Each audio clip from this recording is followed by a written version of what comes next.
ধর্মকে ব্যবহার করে দেশে বিভাজন তৈরি করা হয়েছে। দেশকে অস্থিতিশীল করার ষড়যন্ত্র করছে শত্রুরা। প্রেস ক্লাবে এক আলোচনা সভায় এই মন্তব্য করেন বিএনপির মহাসচিব মির্জা ফখরুল ইসলাম আলমগীর।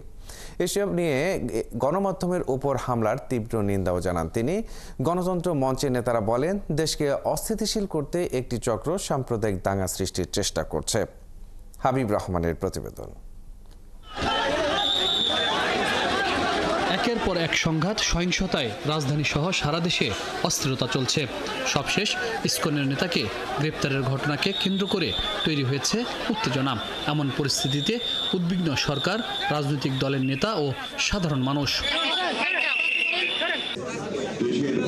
প্রেস ক্লাবে আয়োজিত এক অনুষ্ঠানে দেশের সার্বিক পরিস্থিতিতে ক্ষুব্ধ প্রতিক্রিয়া জানিয়ে বিএনপি মহাসচিব বলেন, ধর্মীয় নানা ইস্যুতেই বাড়াবাড়ি করছে মানুষ। 3 মাসেই তৈরি হয়েছে বহুমুখী অস্থিরতা। বিভাজন তৈরি করে দেশকে অস্থিতিশীল করার ষড়যন্ত্র করছে দেশের শত্রুরা। কয়েকটা দিনে আমরা খুব চিন্তিত, উদ্বিগ্ন, ভয়াবহভাবে উদ্বিগ্ন। আপনি চিন্তা করতে পারেন ধর্মকে কেন্দ্র করে কি উন্মাদনা শুরু হয়েছে। গণমাধ্যমের উপর হামলার তীব্র নিন্দা জানান ফখরুল। গেল কয়েকদিনের ঘটনায় দেশবাসী উদ্বিগ্ন। দায়িত্বশীল ব্যক্তিদের দায়িত্ব জ্ঞানহীন বক্তব্যে বিভ্রান্ত তৈরি হয়। এমন বক্তব্য না দিতে অন্তর্বর্তী সরকারের সংশ্লিষ্টদের প্রতি আহ্বান জানান তিনি। পুড়িয়ে দাও, জ্বালিয়ে দাও, এই ধরনের গণহত্যা রাখা হচ্ছে। সেখানে চিন্তা করতে পারেন কোন জায়গায় নিয়ে যাচ্ছে বাংলাদেশকে। আমরা কি বুঝি আমাদের ভয়টা কোথায়? বুঝি না। বুঝলে আজকে এই সমস্ত দায়িত্বহীন ইররেসপন্সিবল কথাবার্তা আমাদের মুখ দিয়ে বেরোতো না। গণতন্ত্র মঞ্চের নেতারা বলেন, দেশে সাম্প্রতিক দাঙ্গার উস্কানি দেওয়া হচ্ছে।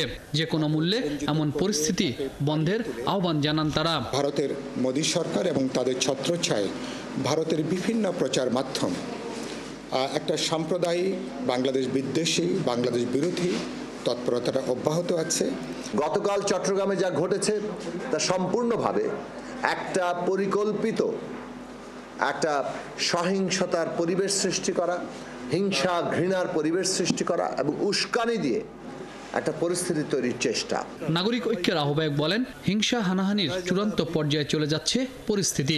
এসব প্রতিরোধে রাজনৈতিক দলগুলোর স্পষ্ট ভূমিকা প্রয়োজন। আমরা সবাইকে আরো দ্বিগুণ সতর্ক থাকার জন্য বলবো, সরকারকে বলবো চোখ কান খোলা রাখতে হবে। সরকার ঘটনা ঘটবার পরে কাজ করবেন সেরকম না। চট্টগ্রামের ঘটনায় পরিষ্কার উস্কানির উল্লেখ করে দলগুলোর নেতারা বলেন, ষড়যন্ত্রকারীদের প্রতিহত করবে জনগণ। তবে এই জন্য দরকার নির্বাচন। গত কয়েকদিন ধরেই যে অস্থিরতা হয়েছে। হাবিব রহমান, ৭১, ঢাকা।